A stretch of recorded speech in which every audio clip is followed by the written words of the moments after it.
Buongiorno, and welcome to the House of Vanini. Greetings everyone, peace to you all. Welcome to another episode of Praiseworthy Reviews, where we go through video games to see if they're excellent and commendable.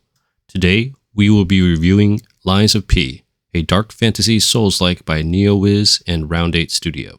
As usual, we will be evaluating the game based on 5 criteria: fun factor, educational value, cultural value, spiritual value, and cost. For context, prior to this review, I have played the original 2 Souls-likes, Demon Souls and Dark Souls on PS3, but not any of the newer FromSoft games. And I have finished this game to the credits. So without further ado, let's jump in.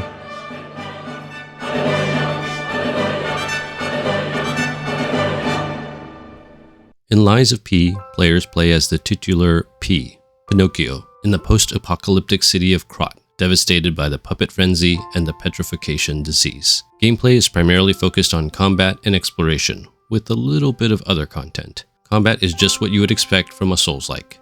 It really feels just like a FromSoft game. You have your usual repertoire of a light attack, a charged attack, blocking, parrying, and dodging. You can use consumable items and throwable items to help you out. Like most in its genre, you have to manage limited resources, with a health and a stamina bar. You use Ergo to level up instead of souls, but it's basically the same, incrementing stats slowly. You have a limited number of heals, called pulse cells instead of flasks, and you have to be careful because enemies respawn every time you reach a save point, called stargazers.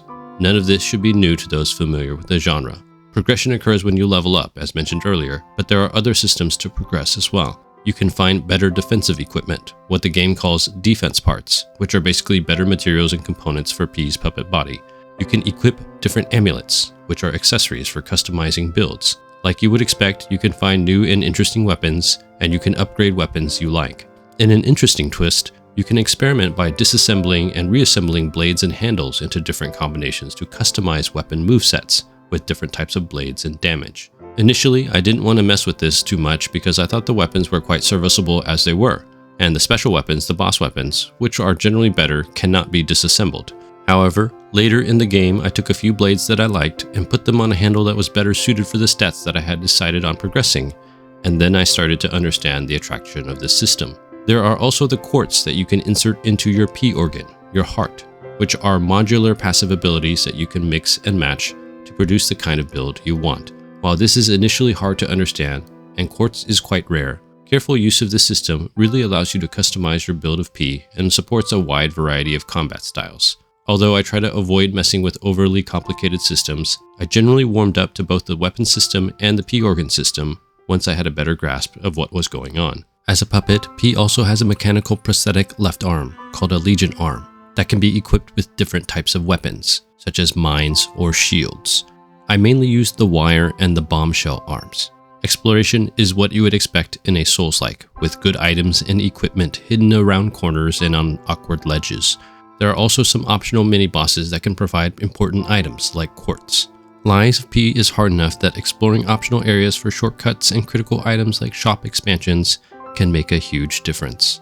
There is also a humanity system, a dialogue or morality system which usually involves choosing what the game considers the more humane options, lies, or the cruel options, usually truths, for determining your ending.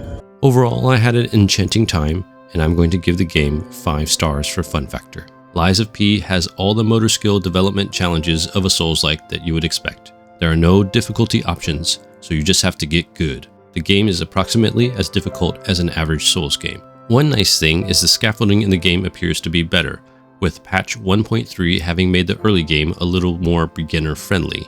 Even though the early game is easier, the game is still quite challenging, and there are some bosses or mini-bosses that can be quite infuriating, especially the Mad Puppet and his toxic victory dance. Speaking of bosses, there's a wide variety of boss types that are quite unique in their movesets and weaknesses. I thought each was interesting in its own way, with very few feeling repetitive or unfair. While the game doesn't have a lot of factual or conceptual knowledge, it does contain a lot of intertextuality and illusions. Obviously, the game itself is a pastiche or loose adaptation of both the original Carlo Collodi novel The Adventures of Pinocchio, as well as the Disney film Pinocchio.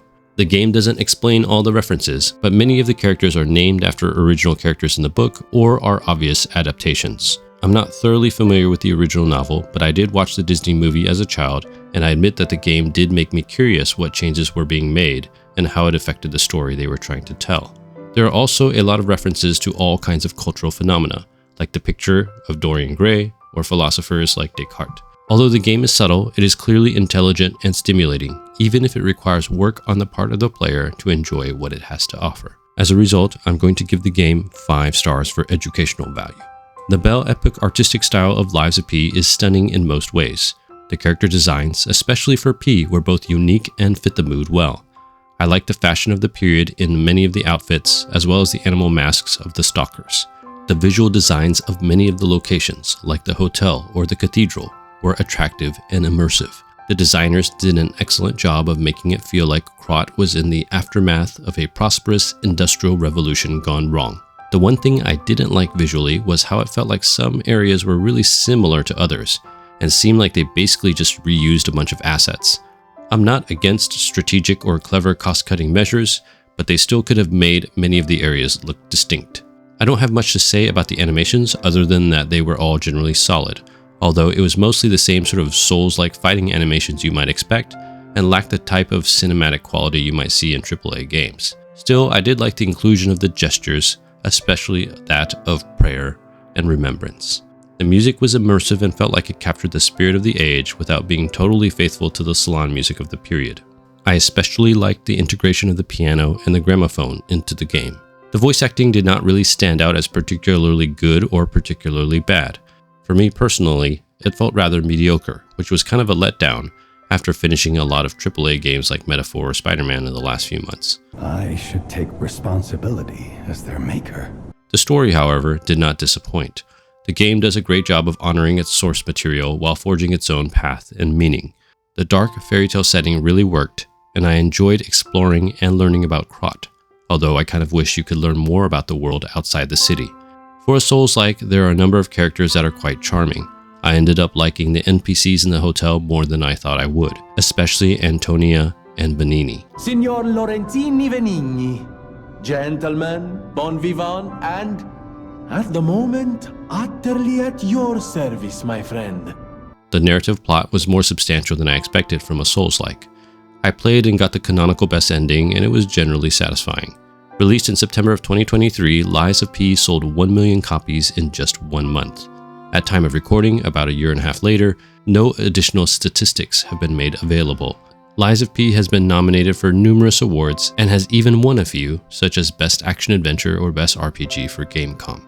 A DLC, Overture, is expected in summer of 2025, and a sequel has been confirmed, and the setting for said sequel is strongly hinted at in the post-credits scene. Overall, I'm going to assign P 5 stars for its cultural value.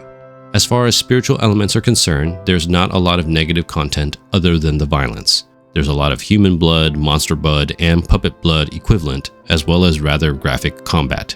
There are also some horrific monster images. There's no vulgar language or sexual content at all. There's a little hint of alcohol and perhaps excessive drinking, although this is only hinted at and not ever shown. As far as positive content is concerned, Christianity is clearly referenced at least neutrally, if not positively. Although God could be a generic God, there's a reference to atonement from sin, a creator God, Jesus' parable of the Good Samaritan, and perhaps most directly, Michelangelo's Pietà. There are other clear references as well, but they move into spoiler territory. liesofp rates Lies of P mature, which I think is appropriate given the significant amounts of blood and violence. You don't want kids playing this, but I think it's fine for most adults. Before playing the game, I admit I was a little concerned that the game would promote lying. However, as far as the themes of the game are concerned, they are generally positive, although it is definitely a more nuanced and less simplistic view of morality and moral actions. For more analysis on the themes of the game, check out my biblical themes videos for this game. Overall, I'm going to give the game 5 stars for spiritual value. As far as cost is concerned, I think narrative accessibility is good, but additional content value is not. For the time poured, the main story took me a little under 35 hours, which for me personally is around the ideal length of not being too short, but also not being burdensomely long. For the time rich, there isn't a lot of extra content to do, which is a little disappointing. Lies of P retails for $59.99 USD, but it can regularly be found for about 40% off, which I think is pretty solid value price-wise. Overall, based on the content value, narrative accessibility, and asking price, I'm going to give the game 4 stars for cost. Lies of P is easily my favorite Souls-like that I have ever played, primarily for its clever use of classic art to weave a captivating story that really made me care. But in the hands of a maestro, it became a work of art. I cannot remember the plot or any of the characters' names in Demon Souls or Dark Souls, but I think I will remember many of the characters in Lies of P. I'm Alidoro the Hound, treasure hunter extraordinaire. And yes, I admit that I have not played some of the most celebrated Soulsborne games, like Bloodborne, Sekiro, or Elden Ring. I might try to play some of those at a later date, but I doubt I will try to play Dark Souls 2 or 3. Even so, I am skeptical that I will enjoy the narratives of those games more than Lies of P, given its clever use of fairy tale and religious settings. Based on the criteria discussed in the video, I subjectively assign Lies of P the rating of priority purchase. That's all I have for you in this video. Bless you guys. Thank you so much for watching. I really appreciate it. If this video blessed you in some way, please consider watching some of my other videos, subscribing, or sharing with me some of your thoughts in the comments below.